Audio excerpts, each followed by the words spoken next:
और अभी आपको बराह रास्त ले चलेंगे रावलपिंडी। इस वक्त पीटीआई रहनुमा गुफ्तगू कर रहे हैं। नई बात है नहीं, आपको मालूम है, सारी कौम को मालूम है कि हम यहाँ पे आके खान साहब से मिलते हैं और हाल होता है। अब हम सियासी जमात, सियासी ऑफिस होल्डर्स हैं, जिसमें कि सेनेट को रिप्रेजेंट कर रहे हैं और नेशनल असेंबली को रिप्रेजेंट कर रहे हैं। ऐसे हालात में अगर दो पुलिस के एक सुपरडेंट और एक डिप्टी सुपरडेंट आके वो हमें धमकी देता है कि कानून पढ़ता है कि जी अगर आपने सियासी गुफ्तगू की तो फिर कानून अपना रास्ता लेगा।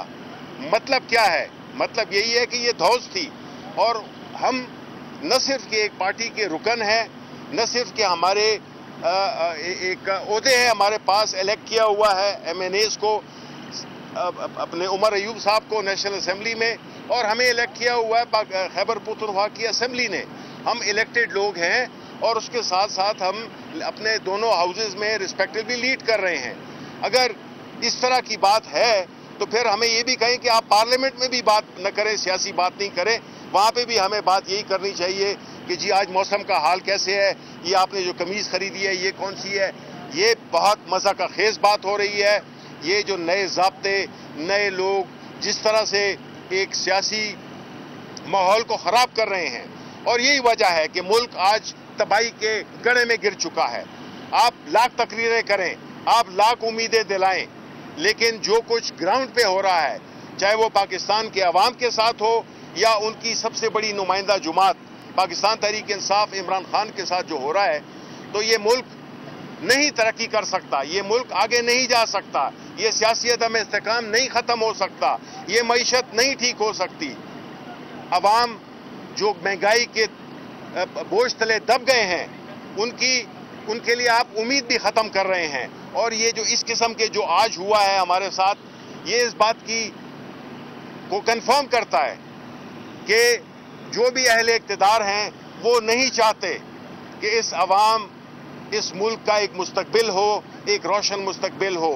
वो यही कानून जोर से, डंडे से इस मुल्क को तबाही की तरफ ले जा रहे हैं। और ये बिल्कुल हमारी जो सियासी जदोजहद है, हमने कानून और आइन के दरमियान रहते हुए अपनी सियासत की है, और आज का ये अप्रूव्ड मुलाकात, उसमें ये कंडीशन डालना कि आप सियासी गुफ्तगू खान साहब के साथ नहीं कर सकते, ये बिल्कुल अनएक्सेप्टेबल है। हम भी इसको अपने फ्लोर ऑफ द हाउस में भी उठाएंगे और हम कोर्ट्स में भी जाएंगे। मैं यहाँ पे अपने तहरीक इंसाफ के जितने एक्टिविस्ट हैं उनको दिली मुबारकबाद पेश करना चाहता हूँ। 13 अगस्त की शब, 14 अगस्त को आपने जश्न आज़ादी, हकीकी जश्न आज़ादी आपने मनाई, और इंशाअल्लाह ताला आपकी इस जस्तुजू की वजह से, और बिलखसूस आपके पंजाब के, सिंध के और बलोचिस्तान, जहाँ पे फसैयत का बाजार गर्म था, लोगों को सिर्फ पाकिस्तान का झंडा और PTI का झंडा लहराने के ऊपर उनके ऊपर FIR हुई हैं, जिसको हम लोग कंडेम करते हैं।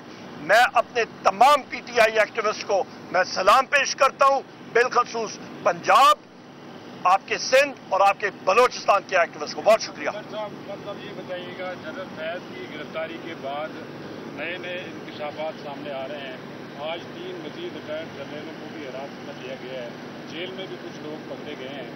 एक तरफ आप कह रहे हैं कि जनरल फैज से हमारा कोई ताल्लुक नहीं है, फौज का अंदरूनी मामला है। दूसरी तरफ नए इंकशाफात हो रहे हैं कि उनका इमरान खान से रिटायरमेंट के बाद भी ताल्लुक था और राब्ते थे। तो क्या कहेंगे इस पर? 9 मई का भी उन पर इल्ज़ाम है कि वो भी बराह रास्त मुलविस थे उसमें। क्या है आपका मौक़िफ़? बड़ा अच्छा सवाल है। जनरल फैज हमीद साहब के हवाले से जो आप बात कर रहे हैं, वो आर्मी एक्ट और फील्ड जनरल कोर्ट मार्शल, वो अपना रास्ता खुद अख्तियार करेगा। इस डिपार्टमेंट का एक डिपार्टमेंट है आर्मी मुसल्लह अफवाज भी, वो खुद ब खुद अपना रास्ता इख्तियार करेगा और कानून अपना, उनके पास हक है जाने का हाई कोर्ट में। जहां तक वज़ीर आज़म इमरान खान साहब की बात है, वो तो वज़ीर आज़म थे और दिलों पे आज भी राइज कर रहे हैं। आप ये देखें कि जिन लोगों को फौज के बारे में मालूम नहीं, DG ISI जो है वो अपना चपरासी भी नहीं रख सकता, वो महरून मिन्नत होता है आर्मी चीफ के। DG ISI रेडिएटेड पावर लेता है आर्मी चीफ से। उस वक्त आर्मी चीफ थे जनरल बाजवा।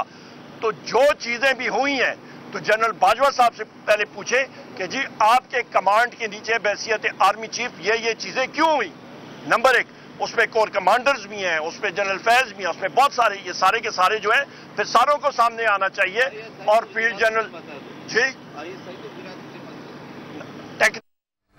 آپ کو یہ بتا دیں کہ ملک کی ایک بڑی جماعت کے ساتھ سیاسی انتقام لیا جا رہا ہے، جبکہ گراؤنڈ ریالٹیز کچھ اور ہیں، ملک تباہی کے دہانے پر ہے۔ آپ کو یہ بتا دیں کہ ابھی کچھ دیر پہلے پی ٹی آئی رہنماؤں کی گفتگو جاری تھی۔